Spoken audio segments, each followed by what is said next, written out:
तो आने वाले समय में क्या सोचा है आपने अपने फाउंडेशन को लेकर के और अपने फ्यूचर को लेकर के? बेसिकली देखिए, हमने जैसे कोविड खत्म हुआ फिर उसके बाद हमने केजीएन सोशल फाउंडेशन को हाँ जी। बनाया। फिर सीएम साहब, मुख्यमंत्री साहब शिवराज सिंह चौहान साहब ने अनाउंस किया कि हम प्राइवेट लोगों को आंगनवाड़ियाँ गोद देंगे। तो हमको कोई एक प्रीमाइसेस चाहिए था जहाँ से हम अपना काम को कंटिन्यू कर सके, क्योंकि उस टाइम तक हम बच्चों के लिए कोई ऐसी एक्टिविटी नहीं करते थे जो अंडर प्रिविलेज किड्स हैं। तो हमने काफ़ी सारी आंगनवाड़ियों पर रिसर्च की, कोई सी लोकेशन हमको पसंद आती नहीं आती। फिर हमने काफ़ी सारी रिसर्च करने के बाद में हम वल्लभ भवन के सामने वल्लभ नगर में एक ही प्रीमाइसेस में 3 आंगनवाड़ी केंद्र हैं, उसको हमने गोद लिया। वहाँ हमने लोगों को अपने साथ मोटिवेट करने के लिए ऐसे जोड़ा कि अगर आप बच्चों का बर्थडे मनाना चाहते हैं, आप अपनी एनिवर्सरी मनाना चाहते हैं, पुण्यतिथि मनाना चाहते हैं, तो हमारे पास 60-70 बच्चे हैं। उन बच्चों के साथ में आप ये सेलिब्रेशन करिए, क्योंकि उन बच्चों के साथ सेलिब्रेशन करने कोई नहीं आया था आज तक। तो हमने वहाँ से उस आंगनवाड़ी को रन करके और ये धीरे धीरे वहाँ से वो चीज़ें शुरू की। हमने उन बच्चों के लिए काम करना ऐसे शुरू किया कि हमने उन बच्चों को पहले कैप में हमने उन बच्चों को स्कूल बैग, ड्रेस, ताकि वो स्कूल के फॉर्मेट में आए, कि जैसे हम आंगनवाड़ी आ रहे हैं तो हमको ऐसा लगे कि हम स्कूल में आ रहे हैं।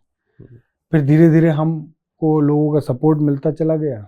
मैं क्योंकि इन्वेस्टमेंट इंडस्ट्री में हूँ तो मेरे पास में बहुत सारे मेरे इन्वेस्टर्स थे जो मेरी खबरें पेपरों में या हम उनको कुछ पोस्ट शेयर करते थे तो वो उससे काफ़ी प्रभावित हुए।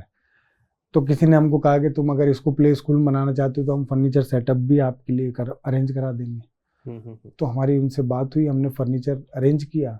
पिछले साल 26 जनवरी को हमने उसका इनॉग्रेशन किया है। अब वो full flash play school model में तब्दील हो गया है। जो भोपाल का पहला केंद्र है वो शायद मध्य प्रदेश का दूसरा या तीसरा केंद्र है। तो उसमें पूरा furniture setup play school theme पे लगाया गया है। पेंट भी सारे वैसे ही किए गए हैं। एलईडी स्क्रीन पे कंटेंट भी वही पढ़ाया जा रहा है। ये सब कुछ ताकि हम उन बच्चों को कुछ एजुकेशन दे पाए, कुछ अवेयरनेस दे पाए। क्योंकि जब हमने उस आंगनवाड़ी को अडॉप्ट करने जब हम गए थे तो वहाँ लोग बैठ के जुआ ही खेल रहे थे, दारू पीते थे, कचरे का ढेर लगा हुआ था। वहां से हम उसको ऊपर लेके आए। हमने उनके माँ बाप को समझाया कि देखिए हम यहाँ जो कुछ करेंगे वो सिर्फ आपके बच्चों के लिए करेंगे, आप लोगों के लिए करेंगे। तो हमने उन बच्चों के लिए जब पहली एक्टिविटी की, पहली बार जब हमारा 15 अगस्त आया तो हमने उसमें एक IAS अधिकारी हैं उनको हमने इनवाइट किया। वो आए, फिर उन्होंने बच्चों को मोटिवेट किया, हमने बच्चों के लिए कल्चरल एक्टिविटी की।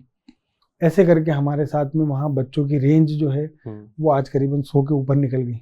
वो स्लम के बच्चे, क्योंकि उस एरिया के अंदर करीबन 17-18 आंगनवाड़ियाँ हैं और उस 17-18 आंगनवाड़ियों में सबसे ज़्यादा बच्चों का रुझान हमारी आंगनवाड़ी पे, क्योंकि वहाँ झूले से लेके सब कुछ हमने लगवा दिया और वो पूरा प्ले स्कूल में बन गया। फेस्टिवल्स की अगर बात करें तो फेस्टिवल हम हर त्यौहार को अलग अलग तरीके से मनाते हैं इन अंडर प्रिविलेज किड्स के लिए। क्रूज पे अगर अंडर प्रिविलेज किड्स को अगर कोई लेके गया है आज तक तो पहले हम ही थे। और आखिरी भी हम ही, क्योंकि क्रूज बंद हो गया। तो हम दिवाली का जो ड्राइव करते हैं वो दिवाली की ड्राइव हम क्रूज पे ले जाके करते हैं। जिसमें हम उन बच्चों को वेरीफाई करते हैं जिनके माता पिता नहीं हैं या जिनमें दोनों में से कोई एक नहीं है, या कोई ऐसी स्थिति में है कि नए कपड़े भी नहीं खरीद सकता, पटाखे नहीं खरीद सकता, मिठाई नहीं खरीद सकता, तो उनको हम क्रूज पे ले जाते थे। वहीं उनको नए कपड़े, नाश्ता, ये सब हम देते थे। हमारा जो आगे का विजन है, हम यही चाहेंगे कि हम बच्चे जो अंडर प्रिविलेज किड्स हैं उनके लिए हम मल्टीपल चीज़ें करें जिससे कि वो बच्चे मोटिवेट हों। हम आंगनवाड़ी पे ज़्यादा से ज़्यादा अधिकारियों को इसलिए बुलाते हैं क्योंकि हर बच्चे का सपना होता है IAS या IPS जैसा कुछ बनना। तो उनको देख के उनको काफ़ी सारे मोटिवेशन मिलते हैं। उनमें से अगर 5 बच्चे भी कुछ ऐसे बन गए तो हमारा काम सफल हो गया कि हमने उनके लिए जो किया था वो बहुत कुछ हुआ। हम रहें या ना रहें, लेकिन वो बच्चे अगर इस लायक बन गए तो हमारे लिए इससे बड़ी कोई दौलत नहीं होगी। और हम अपनी टीम के साथ जरूर आएंगे देखने के लिए। बिल्कुल। और सर देखिए, काफ़ी बढ़िया बातें आपने बताई है ना। जो आप काम कर रहे हैं वो काफ़ी अच्छा काम कर रहे हैं है ना। और सबसे बड़ा धर्म होता है यही कि आप लोगों की सेवा करें, निस्वार्थ सेवा करें। लेकिन क्या होता है ना कि जब सोशल एक्टिविस्ट बनता है ना तो धीरे धीरे जब समय आगे बढ़ता है तो उसका थॉट पॉलिटिक्स की तरफ ज़्यादा जाता है। ये हमने देखा है। अन्ना हजारे का जो अनशन था उससे कुछ निकले हैं लोग जो कुर्सी पे बैठे हुए हैं, तो ऐसा थॉट है कभी कर लेते हैं पॉलिटिक्स? हमारी जो 8 फाउंडर मेंबर हैं, 8 हाँ जी। में से किसी का भी ऐसा कोई विजन नहीं है, हम्म, ऐसी कोई थॉट प्रोसेस नहीं है। इसीलिए हम अपनी किसी भी एक्टिविटी में, अगर आप हमारा इंस्टाग्राम पेज हाँ जी। देखें या फेसबुक का पेज देखें, तो उनमें हाँ जी। किसी में भी कहीं पे भी आज तक किसी पॉलिटिकल इन्वॉल्वमेंट को हमने आगे रखा ही नहीं, क्योंकि हम इन चीज़ों से दूर हैं। हमारे लिए मानवता सबसे इम्पोर्टेंट है। राइट। वो मानवता जो है वो एक ऐसी चीज़ है, जब आप अगर इन सब चीज़ों की तरफ चले गए तो आपके दिमाग से मानवता हट जाएगी, फिर कुछ और ही चलेगा। राइट। तो हमारे दिमाग में बिल्कुल विजन क्लियर है कि हम सिर्फ और सिर्फ मानवता के लिए काम करेंगे। जब तक ऊपर वाले ने हिम्मत दी है, हाँ जी। तब तक हम इस काम को लगातार करते रहेंगे।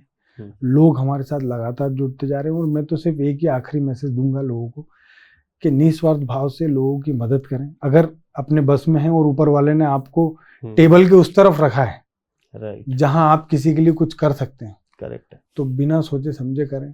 उसके फल की चिंता बिल्कुल मत करें, हम्म, क्योंकि फल देने का काम सिर्फ ऊपर वाले का है। राइट। हमारा काम है सिर्फ कर्म करना। कर्म हम अच्छे करेंगे तो हमारे को फल भी अच्छा मिलेगा, कर्म हम बुरे करेंगे तो हमारे को फल भी बुरा मिलेगा। और आजकल यहाँ से ऊपर जाने की जरूरत नहीं है, हाँ जी। सब कुछ दुनिया में मिल जाता है, यही भुगतना है यही अपने को। भुगतना है।